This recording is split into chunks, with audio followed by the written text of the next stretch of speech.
السلام علیکم۔ اعوذ باللہ من الشیطان الرجیم، بسم اللہ الرحمن الرحیم۔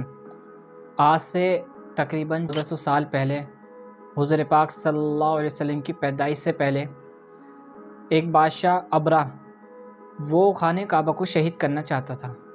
آخر کون ہے یہ ابرہ جو خانہ کعبہ کو شہید کرنا چاہتا تھا، اور ایسی اللہ کی کیا مدد آئی جو وہ اپنے ارادوں میں کامیاب نہیں ہو پایا؟ جیسے کہ حضور پاک صلی اللہ علیہ وسلم کی پیدائش سے پہلے کا واقعہ ہے یہ۔ لوگ باغ مکہ آتے تھے اور وہاں پہ آ کر عبادت کرتے تھے۔ جیسے یمن کا بادشاہ ہے ابرہ، وہ یہ سوچتا ہے کہ کہیں ایسا نہ ہو کہ مکہ کو عرب کا سینٹر بنا دیا جائے۔ اس نے ان لوگوں کو روکنا چاہا کہ لوگ باغ جو وہاں پر آ کر عبادت کرتے تھے بیت اللہ میں، ان کو روکنا چاہا، لیکن جب لوگ باغ نہیں رکے تو اس نے ایک عالیشان چرچ بنایا اور خوب پیسہ اس میں لگایا تاکہ لوگ باغ مکے کو چھوڑ کر، یعنی خانہ کعبہ کو چھوڑ کر لوگ باغ یہاں پر آنا شروع کر دے، چرچ میں یہاں پر آ کر عبادت کرے۔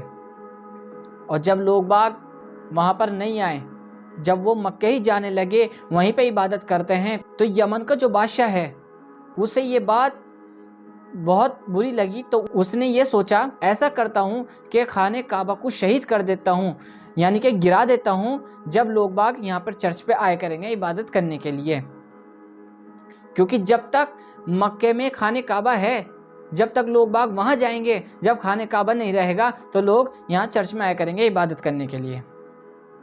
اب اس نے اپنا لشکر لیا، یمن سے روانہ ہوا مکے کی طرف کو، اور اس نے ہاتھیوں کا جھنڈ تیار کیا خانہ کعبہ کو شہید کرنے کے لیے۔ اب جب وہاں وہ پہنچا تو لوگ باغوں کے دل میں دہشت پیدا کرنے کے لیے اس نے وہاں پہ لوٹ مار شروع کر دی۔ اب جو اس نے لوٹ مار شروع کری تو اس نے لوٹ مار اس لیے کری تھی تاکہ لوگ باغوں کے دل میں میرا ڈر پیدا ہو جائے، دہشت پیدا ہو جائے، اور اس نے یہ بھی بتا دیا تھا کہ میرا ارادہ آپ سب سے جنگ کرنا نہیں ہے۔ اسے معلوم تھا اگر جنگ چھڑی تو بہت لمبی پھیلے گی، تو اس نے کہا کہ میرا ارادہ آپ سے جنگ کرنا نہیں ہے، میرا ارادہ صرف خانہ کعبہ کو شہید کرنا ہے، اس کو گرانا ہے، تاکہ میں خانہ کعبہ کو گرا دوں، بس میرا ارادہ یہ ہے۔ تو آپ کے جو دادا تھے، حضور پاک صلی اللہ علیہ وسلم کے دادا عبد المطلب، یہ ابرہ جو تھا انہوں نے ان کے اونٹ لے لیے، اونٹوں کو قبضے میں کر لیا اور اپنے ساتھ لے گیا۔ تو عبد المطلب جو تھے وہ اپنے اونٹ لینے کے لیے یہ ابرہ کے پاس پہنچے اور ابرہ سے جا کر کہا کہ آپ مجھے میرے اونٹ واپس کر دیجئے۔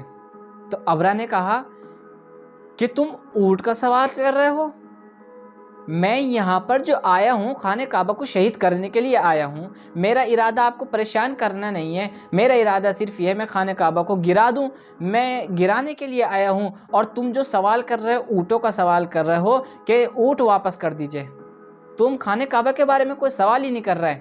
تو عبد المطلب جو تھے آپ کے دادا، انہوں نے یہ کہا کہ اونٹوں کا مالک میں ہوں اور خانہ کعبہ کا مالک اللہ ہے، اور اللہ جانتا ہے اپنے گھر کی حفاظت کرنا، وہ خود اپنے گھر کی حفاظت کرے گا، اور تم میرے اونٹ مجھے واپس کر دو۔ تو ابرہ نے ان کے اونٹ واپس کر دیے۔ تو پھر وہ اپنے ہاتھیوں کا لشکر لے کر خانہ کعبہ کی طرف کو جا رہا تھا، تو آسمان میں جو نظر گئی کہ آسمان میں پرندوں کا جھنڈ آ رہا ہے۔ اب جب وہ پرندوں کا جھنڈ آ رہا ہے، وہ پرندے آج سے پہلے نہ کبھی دیکھے گئے، نہ اس کے بعد کبھی دیکھے کسی نے۔ ان پرندوں کی چونچ میں، پیروں میں کنکریں موجود تھیں، ایک اس پیر میں اور ایک اس پیر میں اور ایک چونچ میں، تین کنکریں ایک پرندے کے پاس تھیں۔ جب پرندوں کا وہ جھنڈ آیا، پرندوں نے کنکریں چھوڑنی شروع کر دی۔ ابرہ کا جو لشکر تھا وہ ان کے اوپر جا کر لگنے لگے، اور وہ تڑپنے لگے، تڑپ کر مرنے لگے۔ جس کے بھی کوئی کنکر لگتی تو اس کے اندر آگ سی پیدا ہونے لگتی، اور وہ تکلیف کے مارے تڑپتا رہتا۔ اور اللہ کی قدرت، اللہ تعالیٰ نے ابرہ کو چھوڑ دیا اور اسے وہاں پر نہیں مارا۔ اب اللہ تعالیٰ نے ابرہ کو اس لیے چھوڑا تاکہ یہ وہاں پر یمن جائے اور یمن جا کر اللہ کی قدرت بتائے کہ جو خانہ کعبہ کو شہید کرنے کے لیے گیا تھا تو اس کا حال اللہ نے کیا کرا، تاکہ لوگ باغوں کے اندر ایمان پختہ ہو جائے۔ تو اس لیے اللہ تعالیٰ نے ابرہ کو چھوڑا اور وہ یمن گیا۔ وہاں جا کر جب ساری داستان اس نے بتائی سب کو، تو اس کے بعد وہ مر گیا۔ اور اس واقعے کے بعد عربوں کی اور بھی زیادہ عزت ہونے لگی۔ فارس میں جو صدیوں سے ایک آگ جل رہی تھی وہ بجھ گئی، اور کسریٰ کے محل میں زلزلہ آ گیا اور اس کی دیواروں میں درار پڑنی شروع ہو گئی۔ پھر مکہ میں ایک بچے کی پیدائش ہوئی۔